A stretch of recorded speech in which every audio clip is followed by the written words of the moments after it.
सुरुवातीलाच मित्रांनो, महाराष्ट्राच्या राजकारणाला नवा ट्विस्ट देणारी महत्त्वाची बातमी अखेर समोर आली।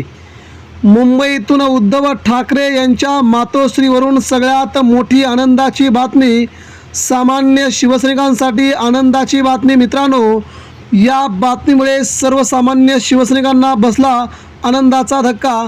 तर एकनाथ शिंदे यांच्या शिवसेनेचे खासदार आमदार यांच्यासह एकनाथ शिंदेंनाही तगडा झटका। मित्रांनो, बातमी जाणून घेऊया नेमका काय घडलंय। मित्रांनो, आज सकाळी मुंबईतून मातोश्रीवरून सगळ्यात मोठी अपडेट आली आणि नागेश आष्टीकर यांची उद्धव ठाकरे यांच्या शिवसेनेतून हकालपट्टी झाली। त्याच प्रकारे आज संध्याकाळपर्यंत एकनाथ शिंदेंसोबत जाणाऱ्या 5ही गद्दार खासदारांची हकालपट्टी होणार असं संजय राऊतांनी म्हटलंय। या पाठीमागे उद्धव ठाकरेंच्या शिवसेनेकडून नवीन डाव सुप्रीम कोर्टात जाण्याच्या अगोदर आखला जातोय। ही मात्र सर्व सामान्य शिवसैनिकांसाठी महत्त्वाची बाब आहे। हे खासदार गेलेत फक्त पैशांसाठी, कोण 50 करोडला विकला तर कोण 100 करोडला विकला, अशा प्रकारची या खासदारांची अवस्था झाली असून हे विकले गेलेले गद्दार खासदार आहेत अशी त्यांच्या मतदारसंघामध्ये आता सर्वसामान्य नागरिकांच्या प्रतिक्रिया येऊ लागल्या आहेत। यामुळे या खासदारांना आता त्यांच्या मतदारसंघात फिरणं देखील मुश्किल झालंय। हीच सगळ्यात मोठी बाब समोर येत असताना महाराष्ट्रात उद्धव ठाकरेंनी मात्र मुंबईतून सामान्य शिवसैनिकांना आनंदाची गोष्ट दिली आहे। म्हणजेच गोड बातमी मित्रांनो, शिवसेनेच्या एका खासदाराची हकालपट्टी करून सुप्रीम कोर्टामध्ये उद्धव ठाकरेंनी ओमराजे निंबाळकर आणि संजय दिना पाटील यांना चांगलंच अडकवल्याची जोरदार चर्चा आहे। कारण एका वेळेस पक्ष सोडत असताना जर पक्ष सोडला तर एकत्रित 6 जणांनी पक्ष सोडायला हवा होता, परंतु दोघांनी पक्ष सोडला आणि इतर 4 लटकले। अशा प्रकारची यांची अवस्था असताना आता ओमराजे निंबाळकर यांच्यासह इतर खासदारांची खासदारकी धोक्यात आली असून सुप्रीम कोर्टामध्ये कपिल सिब्बल यांनी म्हटल्याप्रमाणे या खासदारांनी आपली खासदारकी गमावली आहे।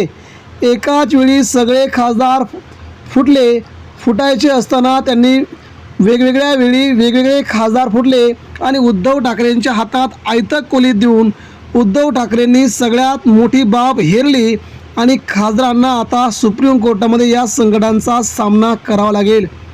तांत्रिकदृष्ट्या बघायला गेलं तर हे सगळे गद्दार खासदार फसलेले आहेत, स्वतः फसले असून त्यांच्या ज्या पक्षात प्रवेश केला आहे त्या शिंदेंना देखील या खासदारांनी फसवलं आहे।